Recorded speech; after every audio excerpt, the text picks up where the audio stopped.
আজি আমি শিকিম সপ্তম শ্ৰেণীৰ গণিতৰ অনুশীলনী 1.1 ৰ কোশ্চেন নম্বৰ 17। কোশ্চেন নম্বৰ 17 ত কি দিয়া আছে? Evaluate using number line. প্ৰথমতে কি দিয়া আছে? প্ৰথমটো লিখি লওঁ আমি। প্ৰথমতে দিয়া আছে +5 ব্ৰেকেটত দিয়া আছে -+3। সংখ্যা ৰেখা ব্যৱহাৰ কৰি আমাক ওলাব দিছে। প্ৰথমতে আমি সংখ্যা ৰেখা আঁকি লওঁ। 0 1 2 3 4 5 6 এনেকৈ গৈ থাকিব। -1 -2 ইফালে -1 -2 -3 ইফালে গৈ থাকিব। প্ৰথমতে আমাক কি দি আছে? প্লাজৰ 5, মানে 0 ৰ পৰা আমি কি আঁকি লওঁ? 5 লৈ আঁকি ললো। মাইনাছ কৰিব দিছে +3।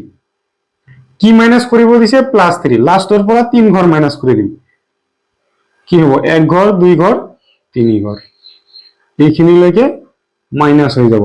তেনেহলে আমি কি পাম? ইয়াৰ পৰা কি পাম? গুণি চাও। 1 ঘৰ 2 ঘৰ, তেনেহলে +5 -+3 = কি থাকিব? 2।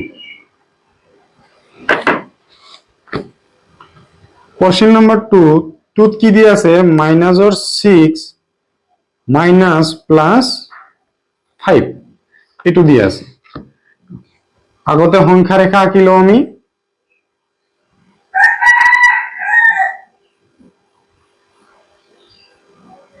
সৰি 2 নম্বৰত দি আছে প্লাজৰ, এইটো প্লাস দি আছে, এইটো মাইনাস দি আছে। এইটো প্লাস দি আছে, এইটো ওকে।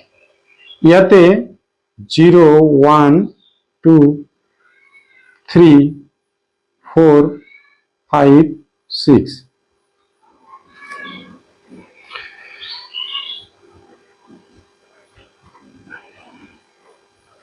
প্ৰথমতে আমি কি কৰিম?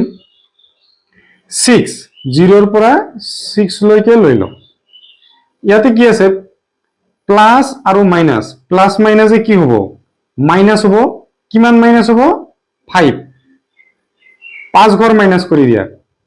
1 ঘৰ 2 ঘৰ 3 ঘৰ 4 ঘৰ 5 ঘৰ হৈ গ'ল মাইনাস।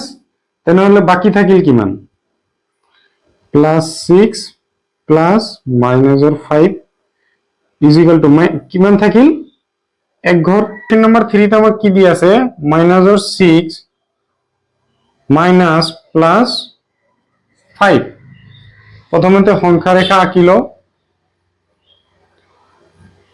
সংখ্যা ৰেখা 0 1 2 3 4 5 6 -1 -2 -3 -4 -5 -6 তাৰপিছত কি হ'ব? -7 -8 -8 -9 -10 -11 ওকে। চোৱা কি হ'ব আমাৰ? প্ৰথমতে -6 -6 এইটো সাইডত হ'ব 0 ৰ পৰা 6 ঘৰলৈকে। মাইনাস আৰু প্লাসে কি হ'ব? মাইনাস। মাইনাসৰ পৰা মাইনাস কৰিম আকৌ।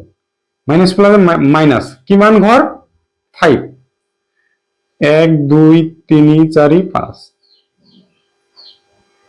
তেনেহলে আমাৰ কি হ'ব?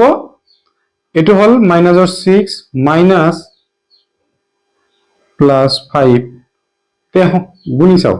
1 2 3 4 5 6 7 8 9 10 11 কিমান? 11। 11 টো কিহৰ? মাইনাসৰ। কোশ্চেন নম্বৰ আমাৰ এতিয়া লাষ্ট কোশ্চেন নম্বৰ কি? 4 ত দিয়া আছে -8 প্লাস -3। সংখ্যা ৰেখা আঁকি লও।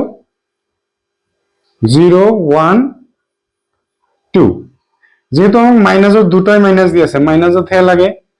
-1 -2 -3 -4 -5 -6 7 -8 -9 -10 -11 -12 আমি প্রথমে কি -8 আঁকিব লাগে 0 পৰা 8 লৈকে প্লাস মাইনাসে কি হব -3 3 ঘর 1 2 3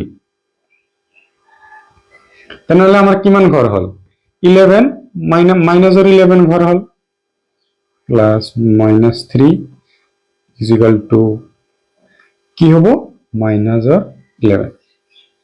ভিডিওটো পজ কৰি লিখিলো